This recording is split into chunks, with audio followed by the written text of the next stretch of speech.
Got it all on me.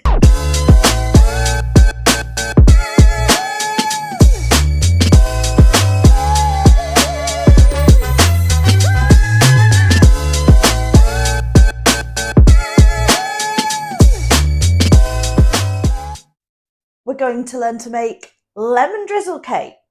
Now, this is a family favourite of mine. My kids love it, and the recipe is from my late nana. I'm really looking forward to making this today. It'll be the first time I've filmed a recipe, and I would love for you to come along with me.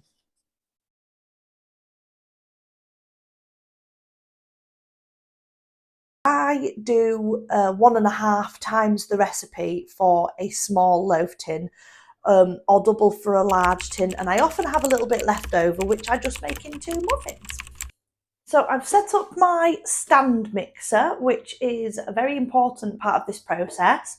It's very hard to mix all of this by hand, and if you can make your life easier, then make your life a bit easier.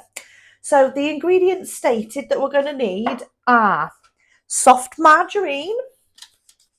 Now, I always use stock, and I have found that in this particular recipe, it is very important to use margarine, a good cake making margarine like stock, rather than butter. Butter just gives it a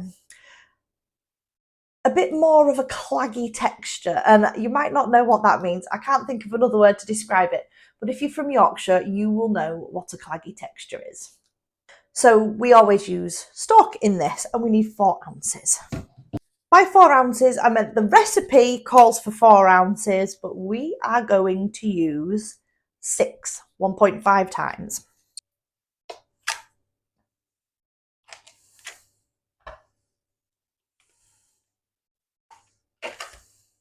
Six ounces exactly.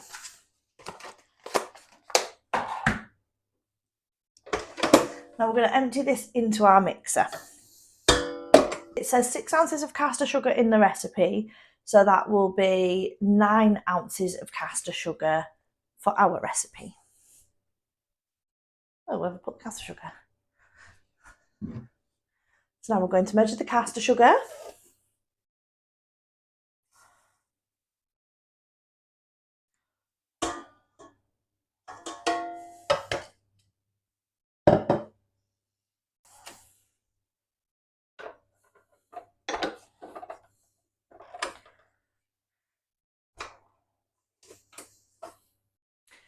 Our next job is going to be to set the mixer going, to beat together the sugar and the margarine. It's really important that we don't overbeat the sugar and the margarine, otherwise the margarine's going to separate a little bit. It doesn't happen as much with margarine as it does with butter because of the higher oil content in margarine. However, it will happen if you're not careful, so we do need to beat it till it's creamy, but not till it's separated into essentially what is butter and oils. Okay, it helps if you turn it on.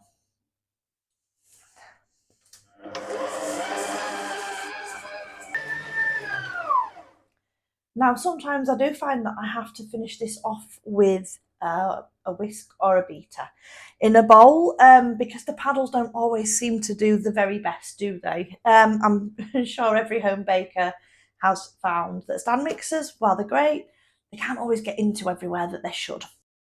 We'll just go in with the beater and check.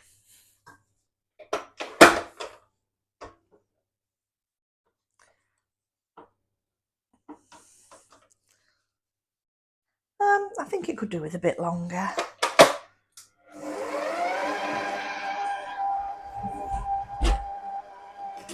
I think we'll get our whisk. I've got a whisk out just in case.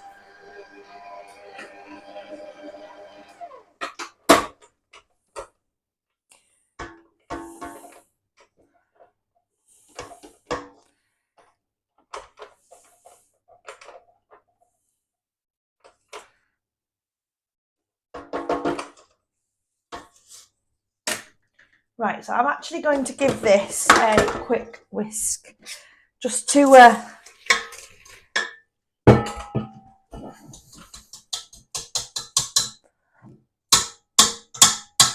Okay, I'm not going to give it a whisk.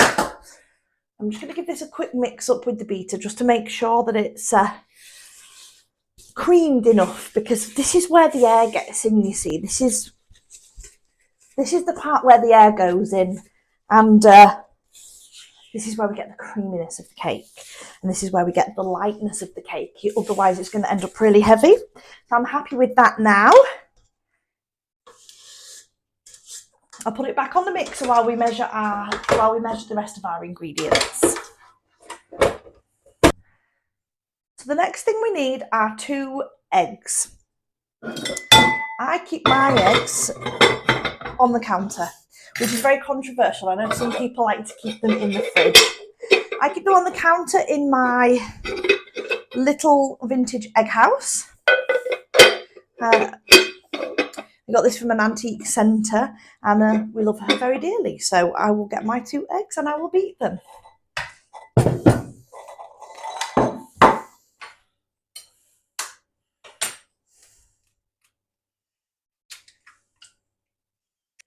And let's now give these eggs a good beating.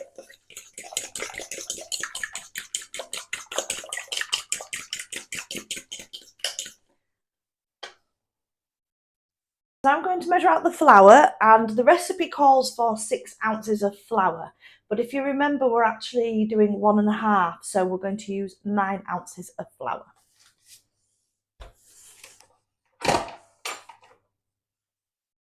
Okay.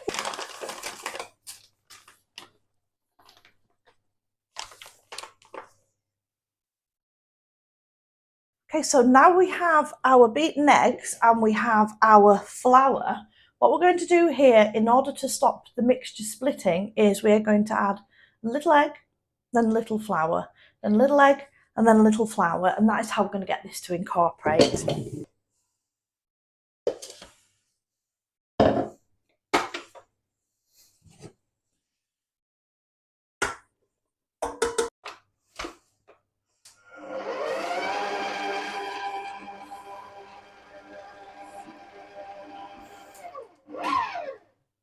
Okay, so the next thing that the recipe calls for now is milk and lemon juice. Lemon is just 1 lemon, juiced and grated for the zest. So we're going to do 1.5 lemons and the zest of 1.5 lemons. We need 4 tablespoons of milk, so we are going to use 6. 1, 2, 3, 4, 5, and 6. So for this recipe only calls for 1 lemon to go in the cake, and then 1 lemon to make a syrup afterwards. Now we're going to use 1.5 lemons in the cake. I'm going to use 1.5 lemons for the syrup. So I have 3 lemons.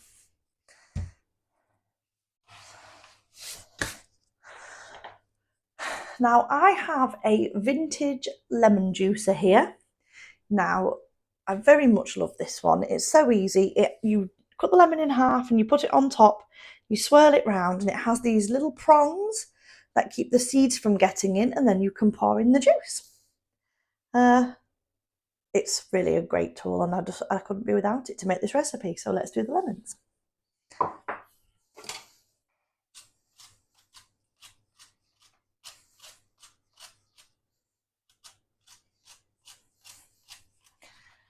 You can skip zesting the lemon if you don't want it.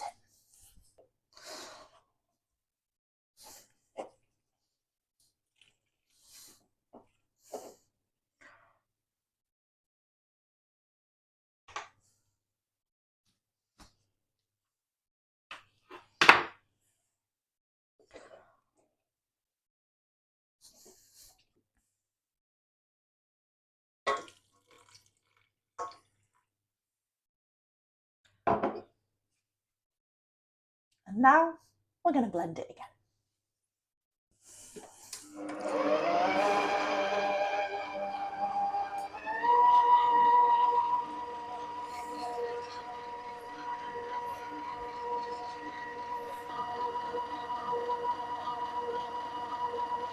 At this point, I like to just go around the inside, make sure nothing's stuck at the bottom, because a lot of times it is.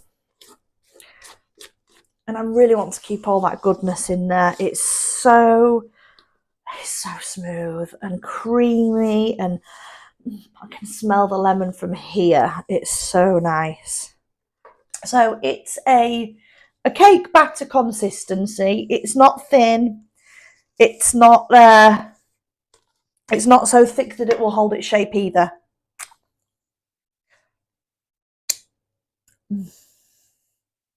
So now all we have to do is to put it into the oven. I use a small cake tin for this. I find in bigger ones it can stay quite cooked in the middle. It needs longer to cook, and it dries out more. So I always put it in a smaller tin. Now, I haven't got time to sit here greasing tins. I'm just not that person. I'm not going to do it.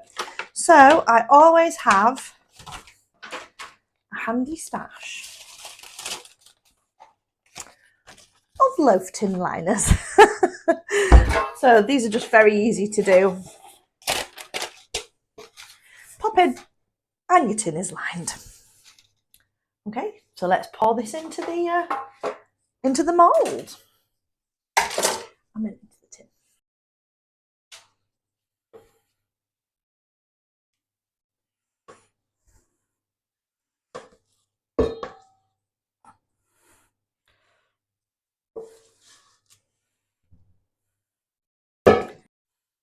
Now, when I was little, my favourite part of doing any of the baking with Nana was being able to lick the bowl out.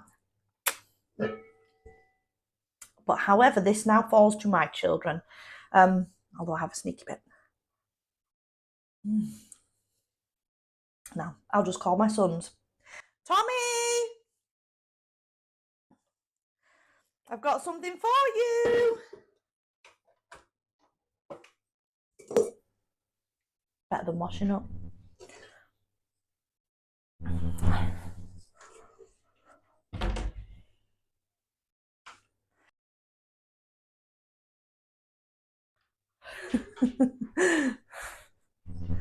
And that's one very happy child. Now we have our cake. We're going to put this into the oven at 175 for about half an hour.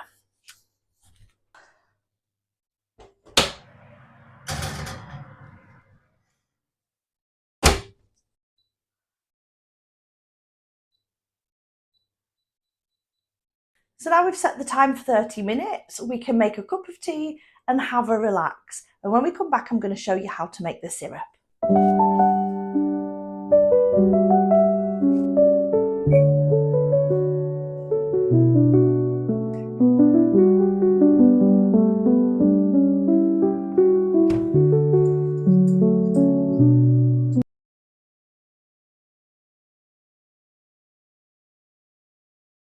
So now that the cake is out of the oven, while it is still warm, we need to make a syrup.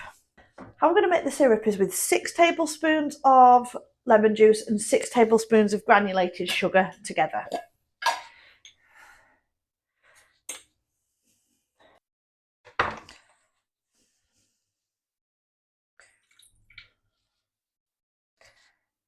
Make sure no little small pips get in.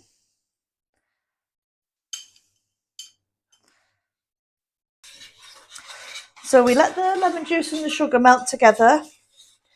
We don't really need to stir it very much, but I like to until I know the sugar's dissolved. When it's all melted together, we poke holes into the top of the still warm cake, and we spoon the syrup over so that it penetrates all the way into the inside, keeping the cake moist all the way through. It's really lovely.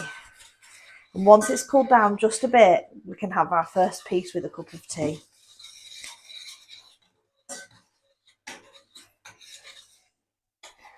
Now, when making the syrup, you have to let the sugar melt, and then you have to let it boil together to reduce, but keep an eye that it doesn't burn. Normally sugar burns pretty easy if you heat it up too much, but when it's mixed with an acid like lemon juice, that's a bit harder to do.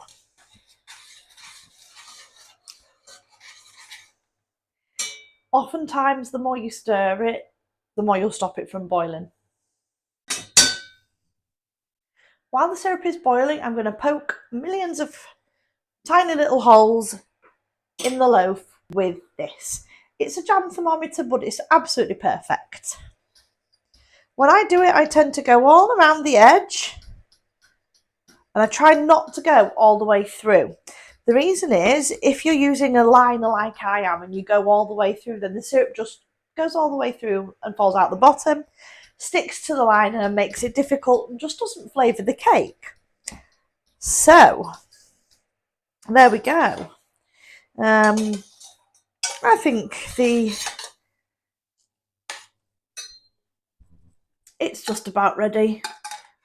It doesn't look like a syrup, but it does set. So, and I can see little bits around the edge where it appears to be thickening. So I am going to go with this as it is.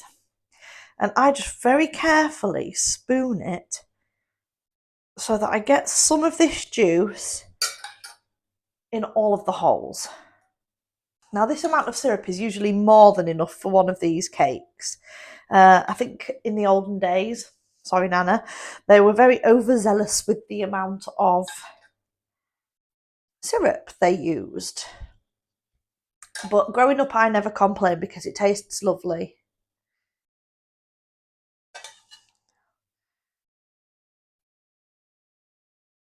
All right then, since there's a lot left, I'll just pour that over.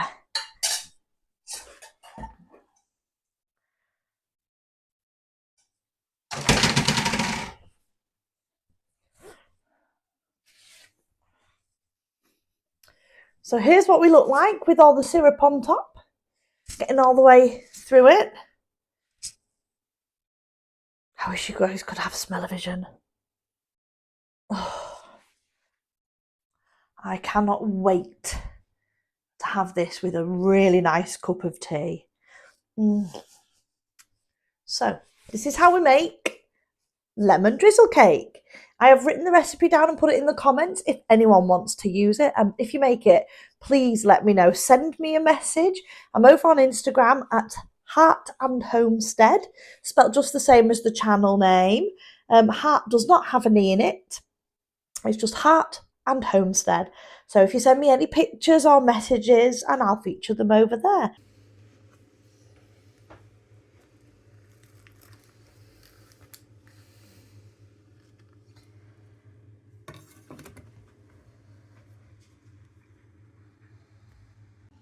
I am so happy with my cake, guys. It tastes phenomenal.